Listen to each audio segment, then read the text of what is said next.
Ota-onaga ish buyurishlik ham durust emas ekan azizlar. Ota-onaga ish buyurib bo'lmas ekan. Ona tayyorlagan taomni tanqid qilishlik ham bo'lmas ekan. Ota-onasini g'iybat qilgan odam aniq qiyomatda oq bo'lgan farzandlar qatorida turar ekan. Ota-onadan ko'ra xotinga xizmat qilishni muqaddam qo'yish. Yo, birinchi bu, keyin ota-ona deyish kerak emas. Albatta ayolni hurmat qilish kerak, e'zozlash kerak. Bu yerda endi yigitlar juda ham mohir bo'lish kerak. Va Rasululloh alayhisolatu vasallamning bir gapi Imom Ahmad rivoyat qilgan. Yetkazib qo'ymoqchiman. Man sarrahu an yumatta lahu fi umrihi va yuzada lahu fi rizqihi falyabarra walidayhi va liyasil rahimahu. Kim umrini uzoq bo'lishini, rizqini keng bo'lishini xohlasa, ota-onasiga yaxshilik qilsin asli. Ularning duosini olsin. Eng yaxshi narsa birinchi navbatda ularga bo'lish kerak. Demak, inson eng yaxshi ko'rgan narsasini birinchi bo'lib onaga ilinish kerak.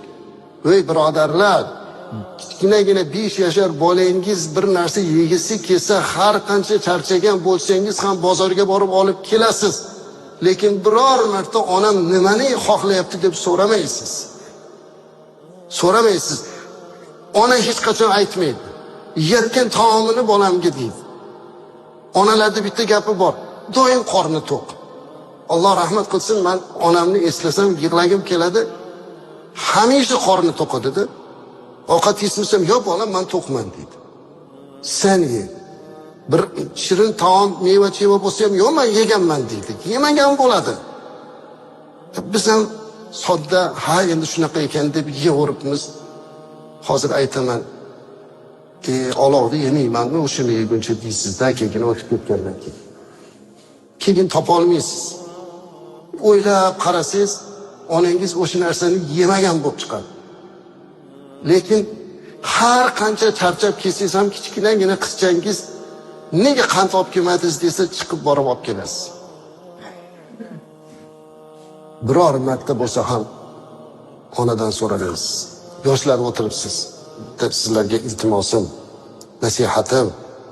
Bu nasihat meniki emas, shariatning nasihati azizlar. Islom nasihat. Onangiz hayot bo'lsa, otangiz hayot bo'lsa, bir marta bo'lsa ham bag'ringizga bosing. O'zingizga o'zingiz savol bering. Qachon oxirgi marta onangizning yuzini silab qo'ydingiz? Qachon onangizning yuziga yuzingizni qo'yib, "Ona, mendan rozi bo'ling" dedingiz? Qachon otangizning qo'lidan o'pib,